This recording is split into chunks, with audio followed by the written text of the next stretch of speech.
ঐতিহাসিক মুজিবনগর দিবস আজ। দিনটি উপলক্ষে ধানমন্ডির ৩২ নম্বরে জাতির পিতা বঙ্গবন্ধু শেখ মুজিবুর রহমানের প্রতিকৃতিতে শ্রদ্ধা নিবেদন করেছেন প্রধানমন্ত্রী শেখ হাসিনা। এ সময় স্বাধীনতার বিজয় সুসংহত করার পথে অন্তরায় উল্লেখ করে বিএনপির মতো অপশক্তিকে প্রতিহত করার অঙ্গীকার করেন আওয়ামী লীগ সাধারণ সম্পাদক ওবায়দুল কাদের। আতিকা রহমানের রিপোর্টে থাকছে বিস্তারিত।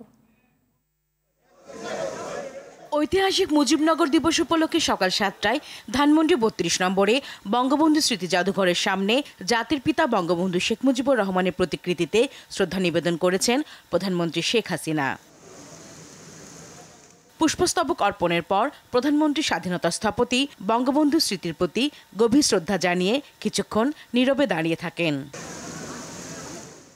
এরপর মন্ত্রিপরিষদ সদস্য ও আওয়ামী লীগের সিনিয়র নেতাদের নিয়ে দলের সভাপতি শেখ হাসিনা শ্রদ্ধা নিবেদন করেন। এ সময় সাধারণ সম্পাদক ওবায়দুল কাদের বলেন, অগণতান্ত্রিক ও সাম্প্রদায়িক শক্তি বিএনপি বাংলাদেশের উন্নয়নের সমৃদ্ধির অন্যতম বাধা। বিএনপি সহ স্বাধীনতা বিরোধী সন্ত্রাসী শক্তি, অপশক্তিকে যারা আমাদের বিজয়কে সংহত করার পথে প্রতিবন্ধক, এদের আমরা পরাজিত করব, প্রতিহত করব এবং আমাদের লড়াইকে আমরা এগিয়ে নিয়ে যাব। এরপর যুবলীগ, ছাত্রলীগ, স্বেচ্ছাসেবক লীগ, মহিলা আওয়ামী লীগ সহ আওয়ামী লীগের সহযোগী ও ভাতৃপ্রতিম সংগঠন এবং বিভিন্ন সামাজিক সাংস্কৃতিক সংগঠনের নেতাকর্মীরা বঙ্গবন্ধুর প্রতিকৃতিতে শ্রদ্ধা জানান। এ সময় স্মার্ট বাংলাদেশ গড়ার প্রত্যয় ব্যক্ত করেন নেতারা।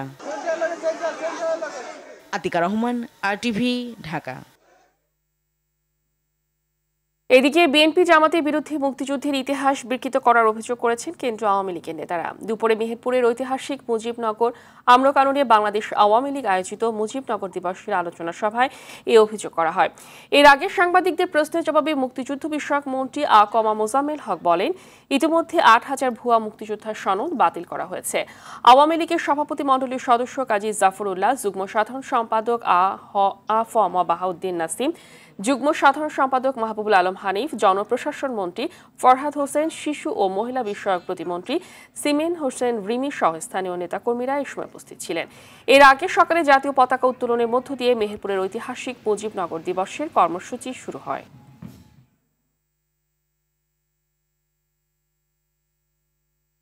এবারের অন্যান্য প্রসঙ্গ।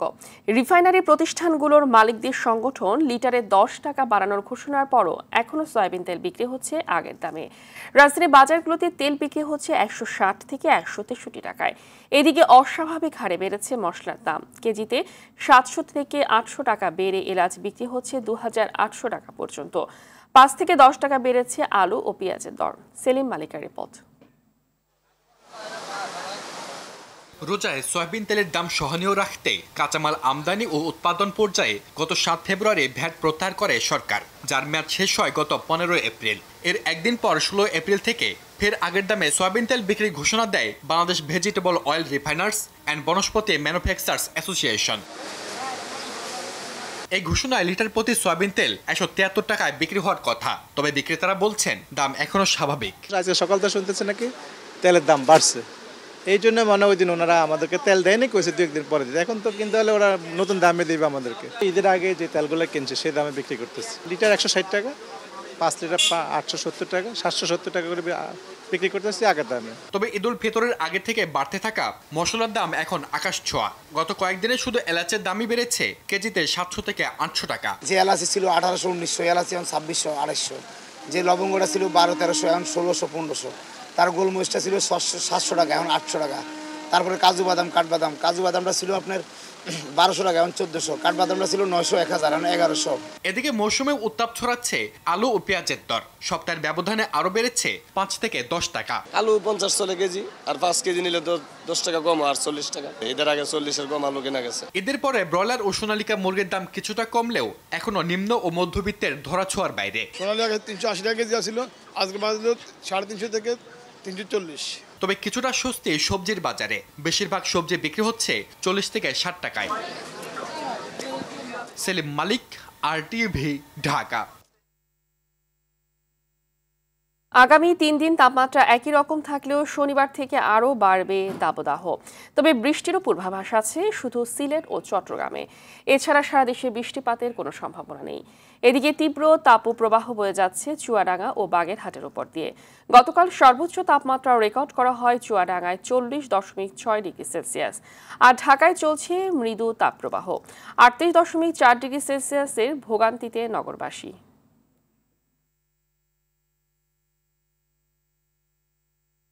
তাপপ্রবাহের সতর্কবার্তা জারি করা আছে 3 দিনের জন্য।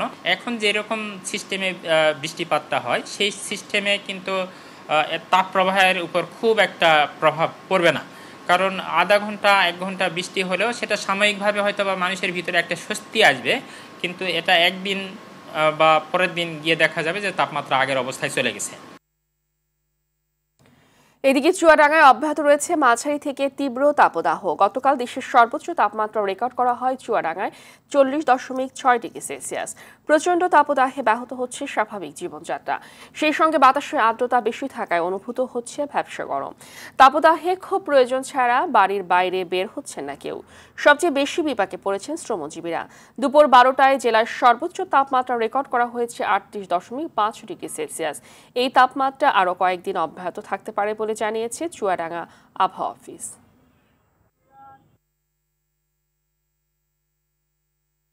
দর্শক, এই মুহূর্তে চুয়াডাঙ্গায় আছেন সহকর্মী জহির রায়হান, আমাদের সাথে যুক্ত হচ্ছেন তিনি। জহির, তীব্র গরমে জেলাবাসী জনজীবন কতটা অস্বস্তিকর হয়ে উঠেছে আমাদেরকে বিস্তারিত জানাবেন।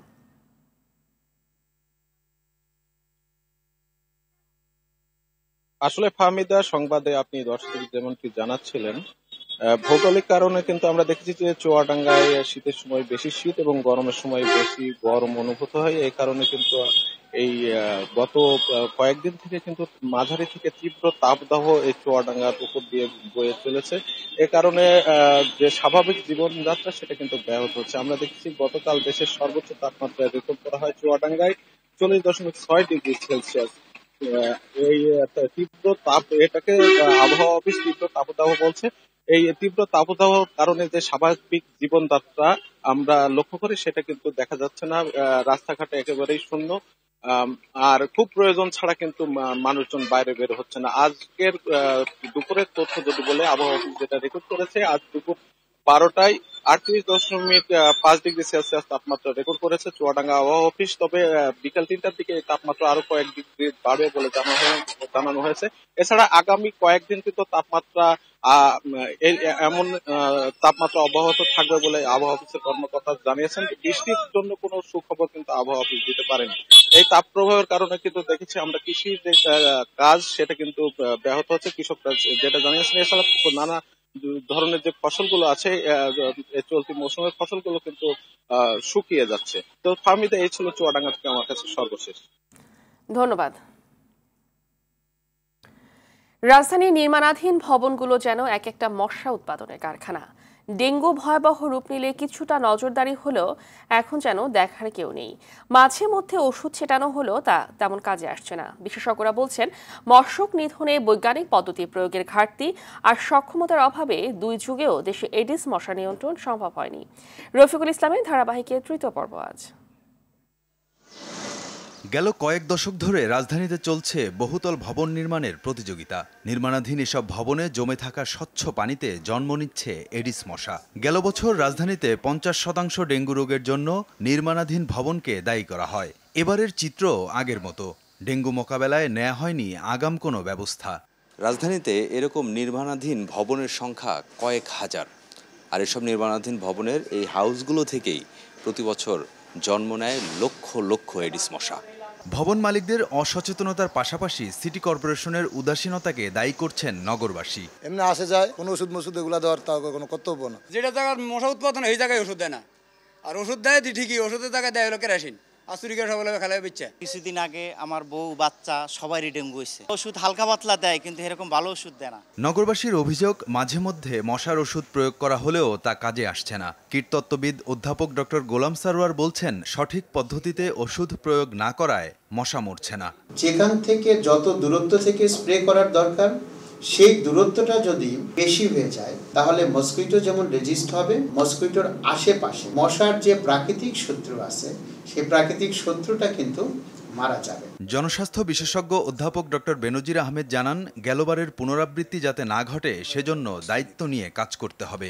এই গত 3 মাসে কিন্তু ইতিমধ্যেই বেশ কিছু ডেঙ্গু হয়েছে এবং মৃত্যু হয়েছে, যেটা আগে কখনো হয়নি, ইভেন গতবারও হয়নি। এডিস মশার নানা ধরনের যে জরিপ আছে এই জরিপগুলো করে ঝুঁকি নিরূপণ করা এবং সেই ব্যবস্থাগুলোর মধ্যে সবচেয়ে গুরুত্বপূর্ণ আমার কাছে হলো এই, যেখানে পানি জমে আছে সেটা নিষ্কাশনের ব্যবস্থা করা।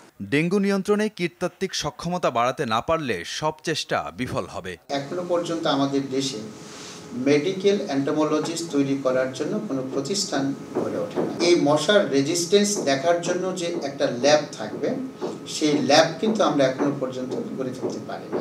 তারা চিত্রটা নিজে দেখতে পেত, যে এডিস মশা প্রজননের চিত্রটা কোথায় বেশি কোথায় কম, এবং এগুলো বারবার পাওয়ার ফলে তাদের সক্ষমতা বাড়তো, তাদের অভিজ্ঞতা বাড়তো এবং তারা আরও বেটার কাজ করতে পারতো। এই কাজটা হয়নি, এই কাজটা কখনোই হয়নি বলে যে আমাদের যে জায়গায় ছিলাম আমরা 20 বছর আগে 23 বছর আগে এখনও সেই জায়গায় আছি। রফিকুল ইসলাম, RTV, ঢাকা।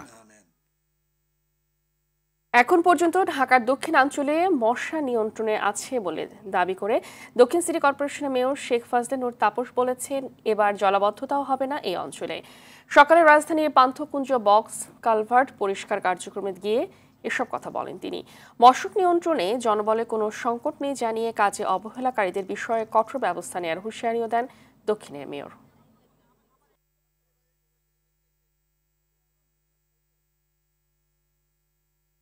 মশা কিন্তু সেই পরিমাণে বৃদ্ধি হয়নি, কারণ আমাদের কার্যক্রম অব্যাহত ছিল, আমরা ছুটির মধ্যেও কাজ করেছি, যার কারণে আমরা মশক নিয়ন্ত্রণে রাখতে পেরেছি। তারপরেও বিচ্ছিন্ন 2-1 জায়গায় যদি বেড়ে যায় সেগুলোও আমরা ইনশাল্লাহ আপনার নজরে আসার সাথে সাথে আমরা ব্যবস্থা নিব। আসন্ন 6ষ্ঠ উপজেলা পরিষদ নির্বাচনের 3য় ধাপের তফসিল হতে পারে আজ বিকেল 3টায় কমিশনের সভার আহ্বান করা হয়েছে। প্রধান নির্বাচন কমিশনার কাজী হাবিবুল আওয়ালের সভাপতিত্বে বৈঠকটি নির্বাচন ভবনে অনুষ্ঠিত হবে। 3য় ধাপে শতাধিক উপজেলায় আগামী 29শে মে ভোট হতে পারে বলে জানিয়েছেন ইসি।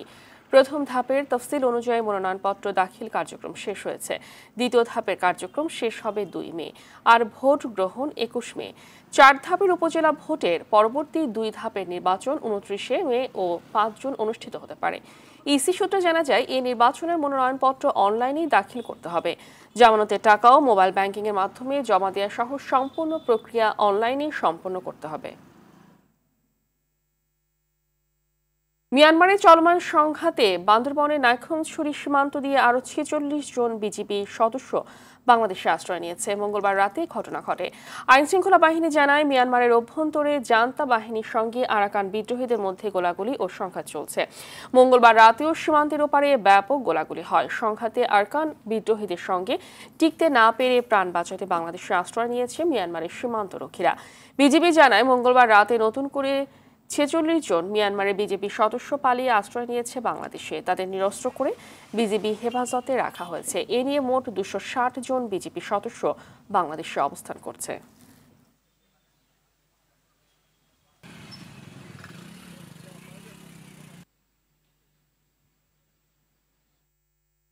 নওগাঁয় 2 মোটরসাইকেলে মুখোমুখি সংঘর্ষে স্বামী স্ত্রী নিহত হয়েছে। এ ঘটনায় ওই দম্পতির 5 বছর বয়সী ছেলে সহ আহত হয়েছে আরও 2 জন। সকালে নওগাঁর সান্তাহার বাইপাস সড়কে শাহপুর ইয়াদ আলীর মোড় এলাকায় এই দুর্ঘটনা ঘটে। প্রত্যক্ষদর্শী ও পুলিশ জানায়, এনামুল হক স্ত্রী সন্তানকে নিয়ে মোটরসাইকেল চালিয়ে গ্রামের বাড়ি জয়পুরহাটের আক্কেলপুর উপজেলায় যাচ্ছিলেন। পথে একটি মোটরসাইকেলের সঙ্গে মুখোমুখি সংঘর্ষ হলে ছিটকে পড়ে ঘটনাস্থলে মারা যায় এনামুল হক ও তার স্ত্রী বৃষ্টি খাতুন। গুরুতর আহত অবস্থায় এ দম্পতির ছেলে জুনায়েদ ও অপর মোটরসাইকেলের চালককে উদ্ধার করে স্থানীয় লোকজন নওগাঁ জেনারেল হাসপাতালে ভর্তি করেন। ন্যাশনাল লাইফ ইন্স্যুরেন্স আন্তর্জাতিক সংবাদ। ইরানি হামলার পাল্টা জবাব দিতে তোড়জোড় শুরু করেছে ইসরায়েল। এমন পরিস্থিতিতে বিশ্বের সবচেয়ে গুরুত্বপূর্ণ সমুদ্রপথ হরমুজ প্রণালী বন্ধ করে দেওয়ার হুমকি দিয়েছে তেহরান। আর এই সমুদ্রপথ বন্ধ হলে চরম অর্থনৈতিক সংকটে পড়বে বিশ্বের অধিকাংশ দেশ। বিস্তারিত রাকিব হাসানের রিপোর্টে। ইরান ও ইসরায়েলের পাল্টাপাল্টি হামলায় চরম উত্তেজনা সৃষ্টি হয়েছে মধ্যপ্রাচ্য সহ সমগ্র বিশ্বে। ইরানের প্রতিশোধমূলক হামলার পর দেশটিকে আক্রমণে উঠে পড়ে লেগেছে ইসরায়েল।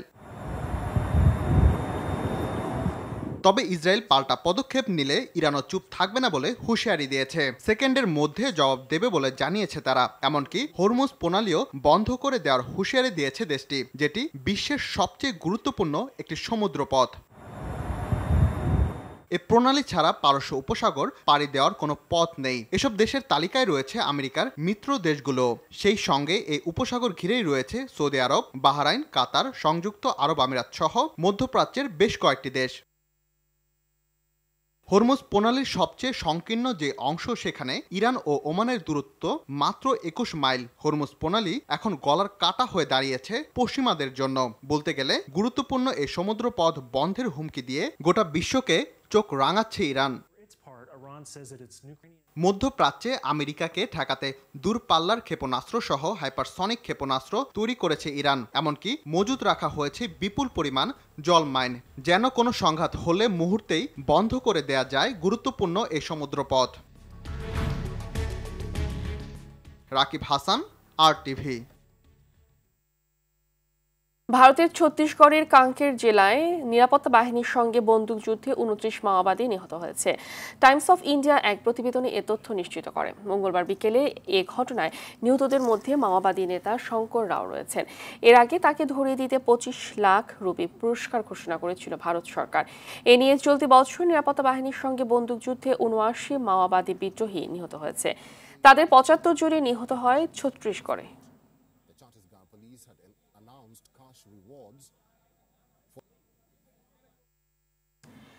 2021 সালে সামরিক অভ্যুত্থানে ক্ষমতাচ্যুত হয়ে কারাবন্দী হয়ে থাকা মিয়ানমারের গণতন্ত্রপন্থী নেত্রী অং সান সু চিকে কারাগার থেকে সরিয়ে গৃহবন্দী করা হয়েছে।